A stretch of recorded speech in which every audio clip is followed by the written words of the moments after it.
ಚಿಂತಾಮಣಿ ನಗರದ ಹಲವು ಭಾಗದಲ್ಲಿ 3 ದಿನಗಳ ಕಾಲ 144 ಸೆಕ್ಷನ್ ಜಾರಿ.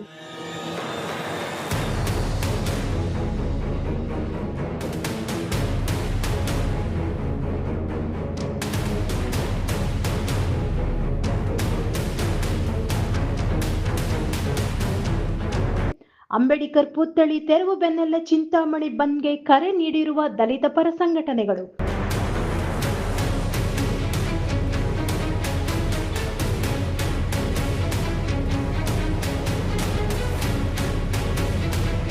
ಚಿಂತಾಮಣಿ ನಗರದಲ್ಲಿ ವಿವಾದಿತ ಸ್ಥಳದಲ್ಲಿ ಮತ್ತೆ ಉದ್ರಿಕ್ತ ವಾತಾವರಣ ನೆಲೆ ನಿಂತಿದ್ದು ಪೊಲೀಸರು ಸರ್ವಗಾವಲು ಕಾಯುತ್ತಿದ್ದಾರೆ.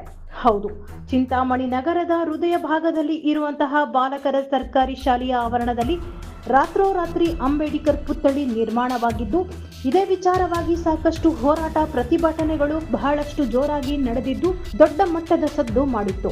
ಈಗ ಮತ್ತೆ ರಾತ್ರೋರಾತ್ರಿ ಅಂಬೇಡ್ಕರ್ ಪುತ್ಥಳಿಯನ್ನು ಅಧಿಕಾರಿಗಳು ತೆರವುಗೊಳಿಸಿದ್ದು ಸ್ಥಳದಲ್ಲಿ ಉದ್ರಿಕ್ತ ವಾತಾವರಣ ನೆಲೆ ನಿಂತಿದೆ. ಈಗಾಗಲೇ ಚಿಂತಾಮಣಿ ನಗರದ ಹಲವು ಭಾಗದಲ್ಲಿ 3 ದಿನಗಳ ಕಾಲ 144 ಸೆಕ್ಷನ್ ಜಾರಿ ಮಾಡಿದ್ದು 4 ಜನರಿಗಿಂತ ಹೆಚ್ಚು ಜನರ ಓಡಾಟ ಮಾತುಕತೆ ಮಾಡದಂತೆ ಪೊಲೀಸ್ ಇಲಾಖೆ ಕಟ್ಟುನಿಟ್ಟಿನ ಕ್ರಮ ಕೈಗೊಂಡಿದೆ.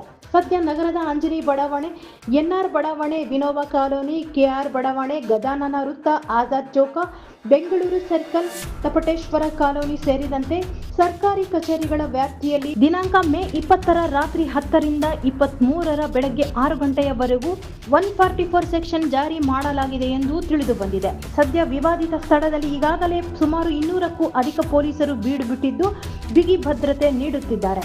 ಅಂಬೇಡ್ಕರ್ ಪುತ್ಥಳಿ ತೆರವು ಆದ ಬೆನ್ನಲ್ಲೇ ದಲಿತ ಪರ ಸಂಘಟನೆಗಳ ಪದಾಧಿಕಾರಿಗಳು ಒಟ್ಟುಗೂಡಿ ಚರ್ಚೆ ನಡೆಸಿ ನಾಳೆ ಎಂದರೆ 22 ಮೇ 2025ರಂದು ಚಿಂತಾಮಣಿ ಬಂದ್ಗೆ ಕರೆ ನೀಡಿದ್ದಾರೆ.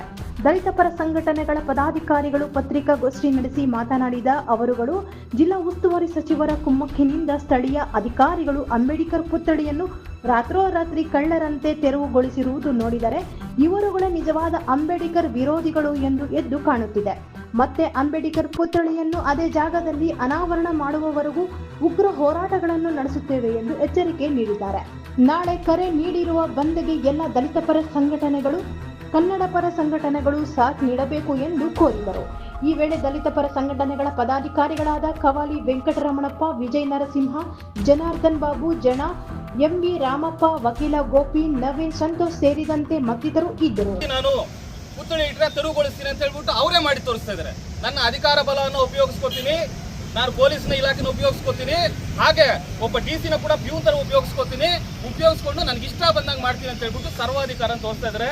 ಮಾನ್ಯ ಉನ್ನತ ಸಚಿವರಾದ ಸುಧಾಕರ್ ಅವರೇ, ನೆನಪಿಟ್ಕೊಳ್ಳಿ, ಇದು ಪ್ರಜಾಪ್ರಭುತ್ವ, ಇದು ಏನು ಸರ್ವಾಧಿಕಾರಿ ಅಲ್ಲ, ಸರ್ವಾಧಿಕಾರ ಇಲ್ಲ ಇಲ್ಲಿ ಭಾರತ ದೇಶದಲ್ಲಿ. ಇಲ್ಲಿ ಪ್ರಜಾಪ್ರಭುತ್ವ ಇದೆ.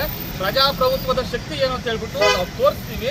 21 ಇವತ್ತು ನಾಳೆ ಬಂದು ಕರೆ ಮಾಡ್ತಾ ಇದೀವಿ. ಎಲ್ಲ ಹಳ್ಳಿಗಳಲ್ಲಿರುವಂಥವ್ರು ಟೌನ್ ಮತ್ತೆ ಪ್ರತಿಯೊಂದು ಕಡೆ ಅಂತವ್ರು ಎಲ್ಲ ತಾಲೂಕುಗಳು ಕೂಡ ಇದು ಹೋಗ್ತದೆ. ಕರ್ನಾಟಕದಲ್ಲಿರುವಂಥ ಸಿದ್ದರಾಮಯ್ಯ ಸರ್ಕಾರ ಏನು ಮಾಡಿದೆ ಇಲ್ಲಿ ಅಂತ ಹೇಳ್ಬಿಟ್ಟು ಇಡೀ ಕರ್ನಾಟಕಕ್ಕೆ ತೋರಿಸ್ತೀವಿ. ಕರ್ನಾಟಕದ ಮುಂದೆ ಇವ್ರನ್ನ ಬೆತ್ತಲೆ ಮಾಡ್ತೀವಿ ಅಂತ ಹೇಳ್ಬಿಟ್ಟು ಈ ಮೂಲಕ ಹೇಳ್ತಾ ಇದ್ದೀವಿ.